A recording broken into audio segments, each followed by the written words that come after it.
Good morning students. आज अपन पढ़ेंगे प्रकाश के व्यतिकरण के बारे में। जैसा कि अपन ने पिछली क्लास में पढ़ा अध्यारोपण का सिद्धांत, उसी पर बेस है प्रकाश का व्यतिकरण।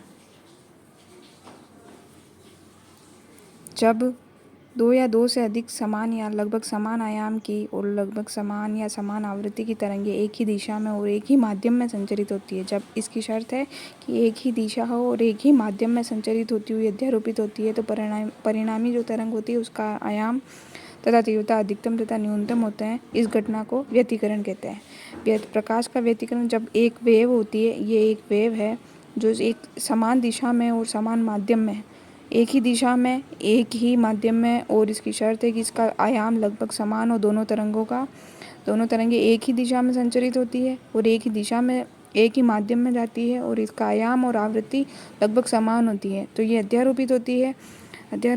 तो परिणामी जो तरंग होती है, जो वेव एक निकल के आती है, उसका आयाम और आवृत्ति न्यूनतम तथा अधिकतम होता है। इस घटना को प्रकाश का व्यतिकरण कहते हैं।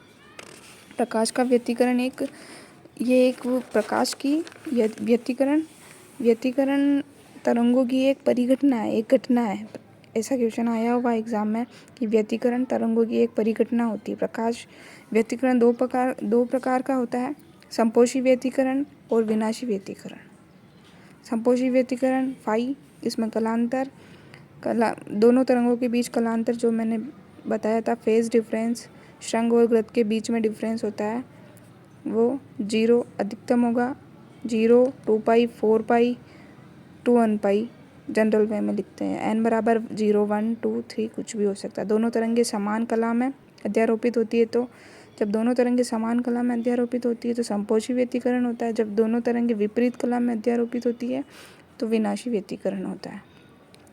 संपोषी व्यतिकरण में परिणामी तरंग का अधिकतम आयाम होता है और विनाशी व्यतिकरण में परिणामी तरंग का आयाम न्यूनतम होता है। जब ग्रत से ग्रत श्रृंग या ग्रत से श्रृंग करे तो संपोषी व्यतिकरण, जब श्रृंग से श्रृंग मिले तो और श्रृंग से ग्रत मिले तो विनाशी व्यतिकरण।